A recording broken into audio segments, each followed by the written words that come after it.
Good morning, everyone. So let's continue our lesson on instructional strategies of teaching visual arts. Okay, so these are the following are some things to consider when planning your lesson.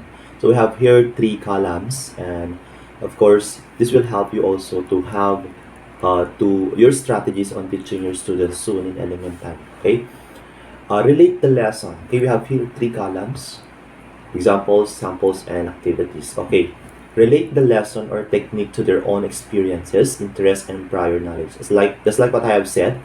Okay, you should have to relate the lesson to their experiences, of course. Kailangan magbigay ka ng maraming examples, okay? Or your examples must be there based on their experiences.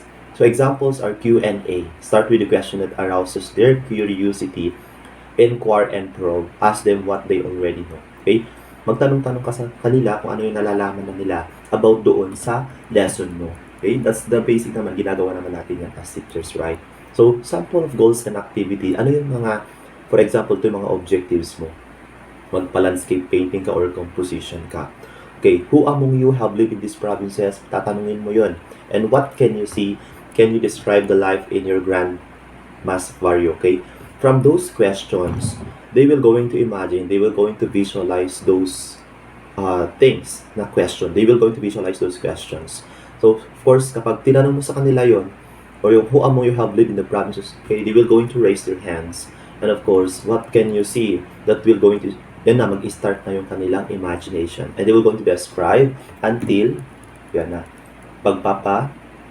you will going to let them draw or paint what is in their barrio or what is in their provinces. Okay, next one is that, what's next here?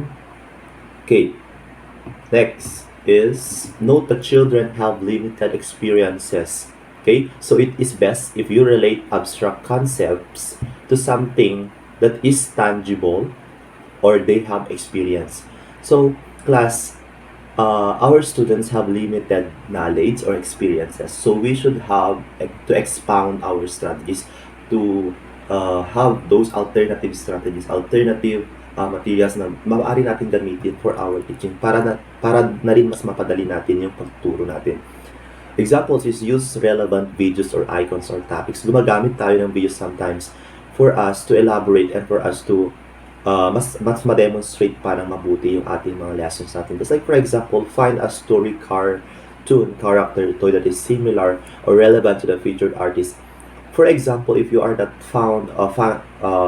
mahilig kang manood ng mga cartoon movies. Okay, for example, yung example mo sana is about yung pag-aaway ng mga bata, then it comes to it na meron din yung mga suyuan, mga ganyan. So, you can have this clip of cartoon movies or cartoons na sa clip na lang yun, kahit maliit lang or short clip lang, which is similar or relevant to the featured artist. Okay? The material or icon to be used should be relatable and experienced firsthand by the students. Of course, class, don't forget, dapat yung ipapakita mo sa kanila, it must be experienced already by the students. Okay? Para at least makapag-focus sila, makakoncentrate sila, makarelate sila. It should be concrete and easy to grasp so children can understand. Dapat basic lang tayo. Let's not make our demonstration or our lesson proper complicated. Okay? Let's like for example, dito sa part na to, show a short video clip from the movie Jurassic Park or cartoon version featuring a dinosaur footprint fossil. Another one is that create human figure using clay sculpture, found objects, and recycled materials. Maganda din tong mga activities na po sa elementary. Like for example, you want them to build something or create something. For example, clay sculpture, gagamit sila ng clay as their materials. Okay? Ano yung mga pwede nating mga topics or activities dyan? Okay? Or ano yung mga pwede nating ipakitang videos or movies or video clip? Okay? For example, is the creation of Olaf doon sa Frozen. Okay? Si Olaf is snowman. Siya ay snowman from the movie Frozen and discuss how the girls form spears to make a body and found objects such as twigs to make the arms, etc. Okay? So doon class, magkakaroon sila ng idea with regards on how does Olaf made. Okay? Paano siya nagawa? Okay? Paano nagawa si Olaf? Okay? Then they will going to imitate it also. Okay? Okay, this is how we do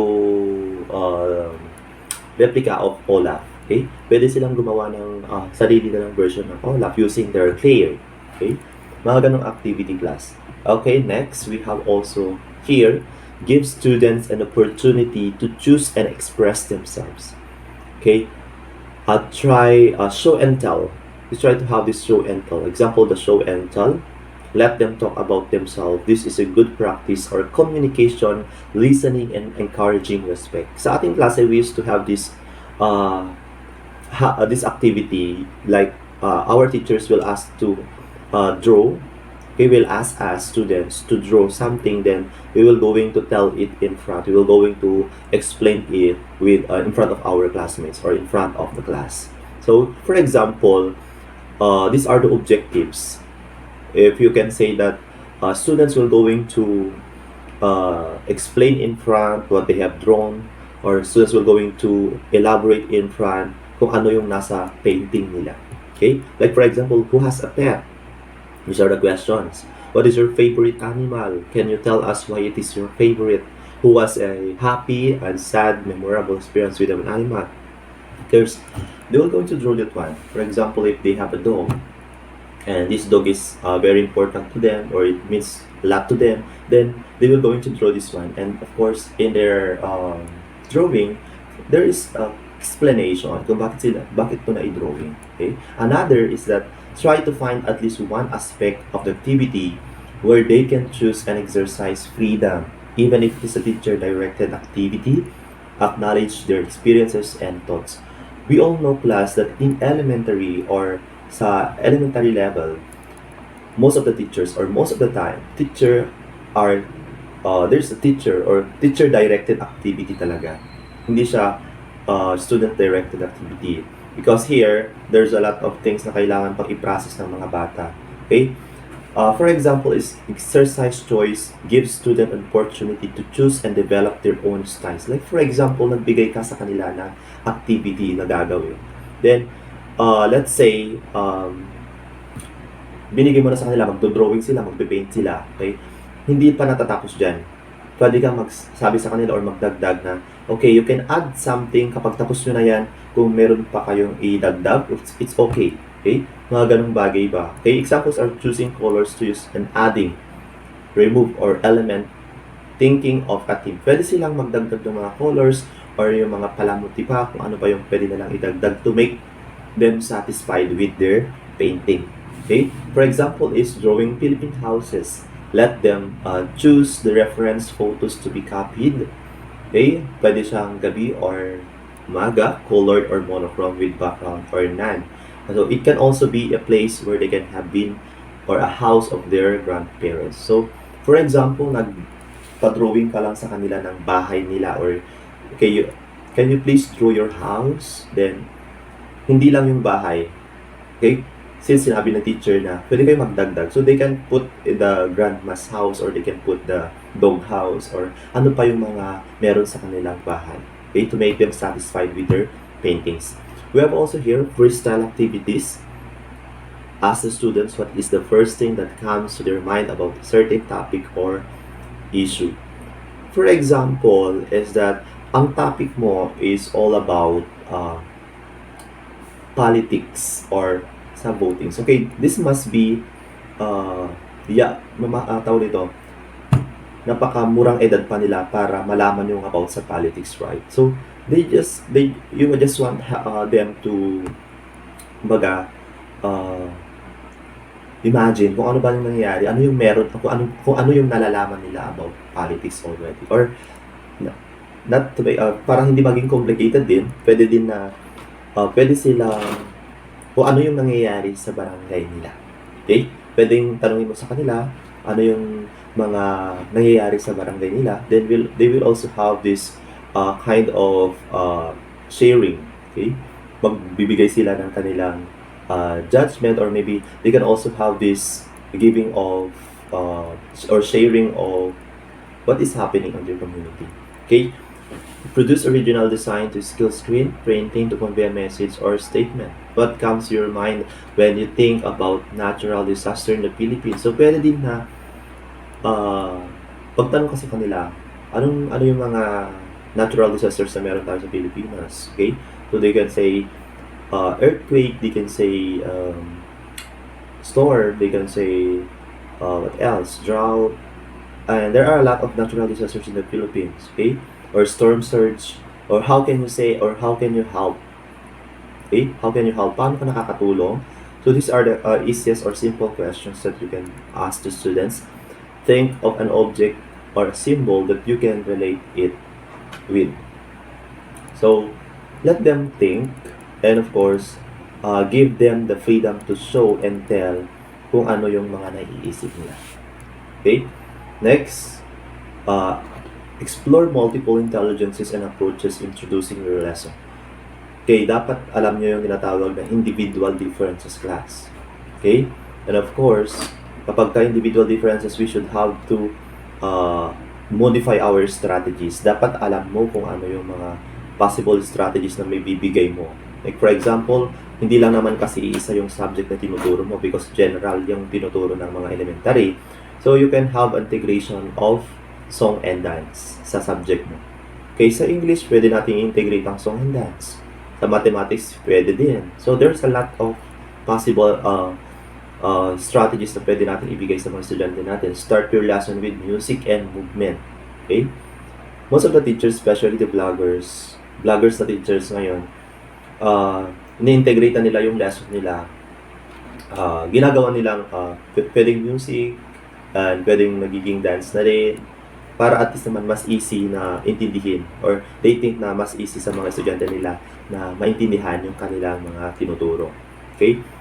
Like for example, is play a video about the Mascara Festival and ask students to copy the dance or the movement. Yun. Uso na ngayon yung mga imitate, okay? Hey class, okay, I will going to play this video and later on, and I will going to play this video, please observe and of course analyze. Tingnan niyo mabuti because later on we will also imitate or we will also do the movements in the video. Okay? Another is games. Play a physical game, guessing game, or a role play. Okay? Pwede din tayo magpa-role play sa mga bata. Okay? Pwede din tayo magpa-physical game, guessing game.